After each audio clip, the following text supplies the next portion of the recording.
ನಾರದರು ಬೇಜಾರ್ ಮಾಡ್ಕೊಂಡು ಮಹಾವಿಷ್ಣು ಹತ್ರ ಬಂದ್ ಕೇಳ್ತಾರೆ, ನೀನ್ ಈ ರೀತಿ ನನ್ ಮೇಲೆ ತಮಾಷೆ ಮಾಡಿದ್ದು ಸರಿನಾ ಅಂತ. ಹಾಗೆ ಕೋಪದಲ್ಲಿ ಶಾಪ ಕೂಡ ಹಾಕ್ತಾರೆ. ಮುಂದೊಂದ್ ದಿನ ನಿಂದೇನಾದ್ರು ಕೆಲ್ಸ ಪೂರ್ತಿ ಆಗ್ಬೇಕಂದ್ರೆ ಅದು ಕಪಿಗಳ ಸಹಾಯದಿಂದನೇ ಪೂರ್ತಿ ಆಗ್ಬೇಕು ಅಂತ. ಆಗ ಮಹಾವಿಷ್ಣು ಹೇಳ್ತಾನೆ, ನೀನು ದೇವಾಂಶ ಸಂಭೂತ ಇರೋನು, ಹಾಗೆ ನೀನೊಬ್ಬ ಮಹಾನ್ ಋಷಿ. ನಿನ್ ಮದ್ವೆ ಆದ್ರೆ ಅಲೌಕಿಕ ಶಕ್ತಿ ಎಲ್ಲ ಹೋಗ್ಬಿಡತ್ತೆ, ಲೋಕ ಕಲ್ಯಾಣಕ್ಕಾಗಿ ನಿನ್ ಜನನ ಆಗಿದೆ. ಅದಕ್ಕಾಗಿ ನಾನು ಈ ರೀತಿ ಮಾಡ್ದೆ, ನಿನ್ ಮನ್ಸಿಗೆ ಬೇಜಾರಾಗಿದ್ರೆ ನನ್ನ ಕ್ಷಮಿಸು ಅಂತ ಮಹಾವಿಷ್ಣು ನಾರದರ ಹತ್ರ ಕೇಳ್ತಾರೆ.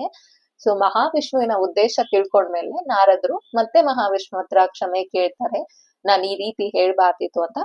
ಅದಕ್ಕೆ ಮಹಾವಿಷ್ಣು ಹೇಳ್ತಾರೆ, ನೀನು ಕೊಟ್ಟಿದ್ದು ಶಾಪ ಅಲ್ಲ, ಪರೋಕ್ಷವಾಗಿ ಅದು ಆಶೀರ್ವಾದ ಇದ್ದಂತೆ. ಮುಂದೊಂದ್ ದಿನ ಹನುಮಂತ ಹುಡ್ತಾನೆ, ಅವನು ದೇವ್ರಾಗ್ತಾನೆ, ಹಾಗೆ ದೈತ್ಯ ರಾವಣ ಸಂಹಾರಕ್ಕೆ ಅವನು ಕಾರಣ ಆಗ್ತಾನೆ ಅಂತ ಮಹಾವಿಷ್ಣು ಹೇಳ್ತಾರೆ.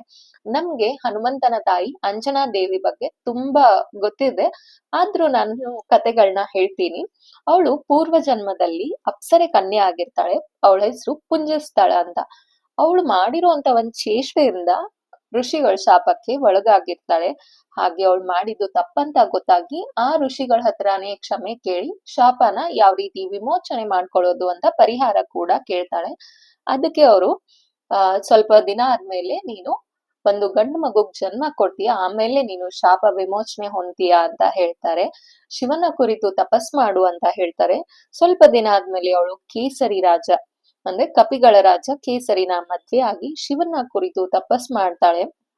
ಅದೇ ಸಮಯದಲ್ಲಿ ಅಯೋಧ್ಯೆಯಲ್ಲಿ ದಶರಥ ರಾಜ ಯಜ್ಞ ಯಾಗಾದಿಗಳನ್ನ ನಡೆಸ್ತಿರ್ತಾರೆ.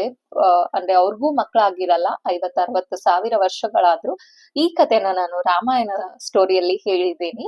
ಸೊ ನೀವ್ ಅಲ್ಲಿ ಕೇಳ್ಬೋದು ಯಾವ ರೀತಿ ಅವರು ಪೂಜೆ ಯಜ್ಞಗಳನ್ನ ಮಾಡಿದ್ರು ಅಂತ. ಸೊ ಅವ್ರು ಮಾಡಿರುವಂತ ಯಜ್ಞ ಕುಂಡಲಿಯಿಂದ ಸ್ವತಃ ಬ್ರಹ್ಮದೇವರೇ ಬಂದು ಅವ್ರಿಗೆ ಪಾಯಸನ ಕೊಡ್ತಾರೆ, ಇದನ್ನ ನಿನ್ನ ಪತ್ನಿಯರಿಗೆ ಹಂಚ್ಬೇಕು ಅಂತ.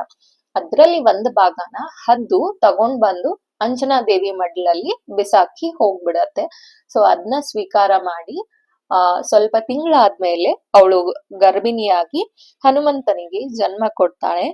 ಹನುಮಂತನ ಹುಟ್ಟಿನ ಹಿನ್ನೆಲೆಯಲ್ಲಿ ತುಂಬಾ ದಂತಕಥೆಗಳಿವೆ. ಹಾಗೆ ಅಂಜನಾ ದೇವಿನೇ ಯಾಕೆ ಹನುಮಂತನಿಗೆ ಜನ್ಮ ನೀಡ್ತಾಳೆ, ಅವಳಿಗೆ ಏನ್ ಅನ್ಯಾಯ ಆಗಿರತ್ತೆ. ಸೊ ಈ ಕಥೆಗಳನ್ನೆಲ್ಲ ನಾನು ಡೈಲಿ ನಿಮ್ಗೆ ಹೇಳ್ತೀನಿ. ಹಾಗೆ ನನ್ನ ರಾಮಾಯಣ ಜರ್ನಿಯಲ್ಲಿ ನೀವು ಕೂಡ ಜಾಯ್ನ್ ಆಗಿ ಪ್ರತಿದಿನ ರಾಮಾಯಣನ ಕೇಳೋಣ. ಜೈ ಶ್ರೀರಾಮ್ ಅಂತ ಕಮೆಂಟ್ ಮಾಡೋದ್ ಮರಿಬೇಡಿ. ಆ ಹನುಮಂತನ ಆಶೀರ್ವಾದ, ಶ್ರೀರಾಮನ ಆಶೀರ್ವಾದ ನಮ್ಮೆಲ್ಲರ ಮೇಲೆ ಇರ್ಲಿ. ಎಲ್ಲರಿಗೂ ಒಳ್ಳೇದಾಗ್ಲಿ. ಜೈ ಶ್ರೀರಾಮ್.